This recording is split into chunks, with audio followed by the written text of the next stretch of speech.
আমরা ছবি দেখে বুঝতে পারছি যে পরিমণির সঙ্গে আপনার বেশ ভালো সখ্যতা আছে।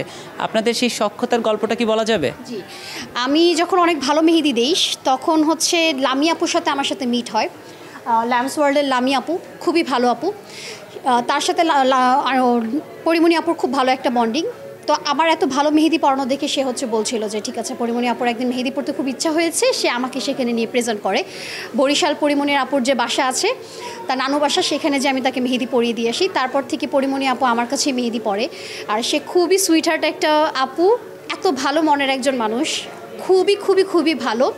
অনেকেই তার সম্পর্কে হয়তো অনেক মিসকনসেপশন রেখে থাকে, কিন্তু তার সাথে কখনো ফেস হলে তখন বোঝা যায় যে সে কত ভালো মনের একজন মানুষ।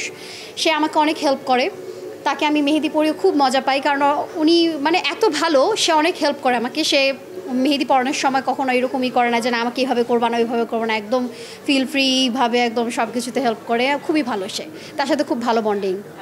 যদি জানতে চাই সবশেষ কবে তার হাতে মেহেদি পরিয়েছেন?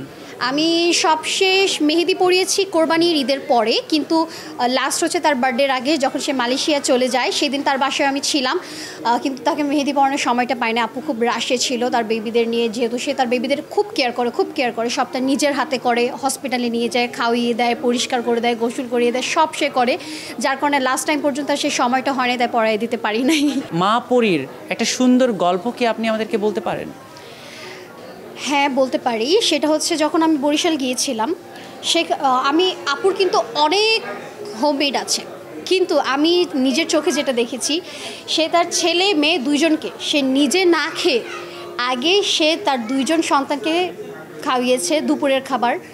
তার পরপরই হচ্ছে তাদেরকে যে পরিষ্কার করানোর যে বিষয়টা সম্পূর্ণ নিজের হাতে করেছে। ইভেন বাচ্চাগুলো এরকম না যে হোমমেডদের কাছে সে থেকে অভ্যস্ত, সে সারাক্ষণই মা মা মা, তাদের মুখে এইটাই থাকে। সারাক্ষণ একজনকে কোলে, একজনকে পিঠে, একজনকে মানে দুইজনকে সারাক্ষণ সে আগলে রাখতেছে।